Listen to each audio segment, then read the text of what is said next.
আজ আপনাদের নিয়ে চলেছি খুলনা শহর থেকে মাত্র কয়েক মিনিটের দূরত্বে, এমন এক পথে যেখানে শহরের কোলাহল মিলিয়ে যায় প্রকৃতির নীরবতায়।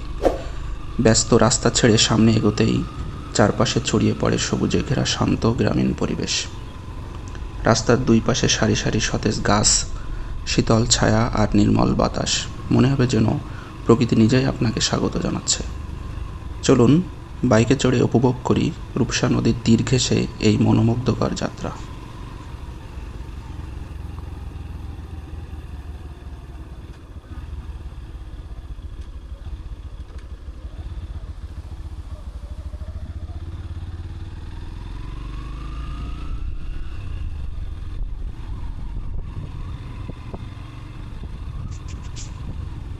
রূপসা নদীর তীরে শান্ত একটি বাইক রাইড, চারদিকে প্রকৃতির সৌন্দর্য, আর ঠিক সেই মুহূর্তেই চোখে পড়ল এই দৃশ্য।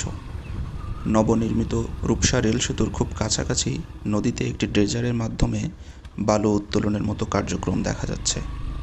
প্রশ্ন হলো, এই কাজটি কি বৈধ অনুমতি নিয়ে করা হচ্ছে, নাকি নিয়মের বাইরে নদীর বুক থেকে বালু তোলা হচ্ছে?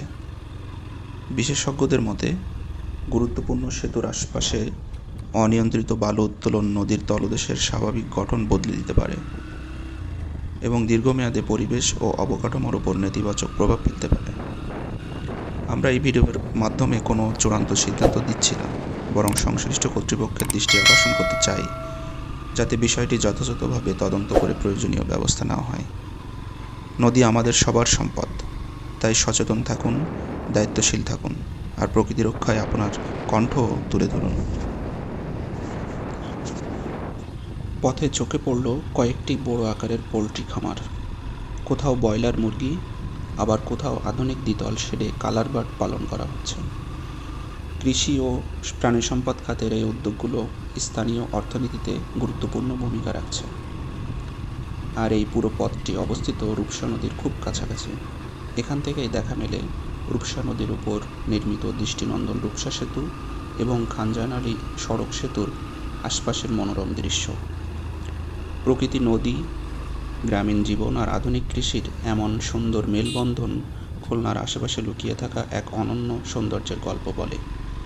আপনি যদি কখনো খুলনায় আসেন, সময় করে এ রাস্তায় একবার ঘুরে দেখতে ভুলবেন না। ধন্যবাদ।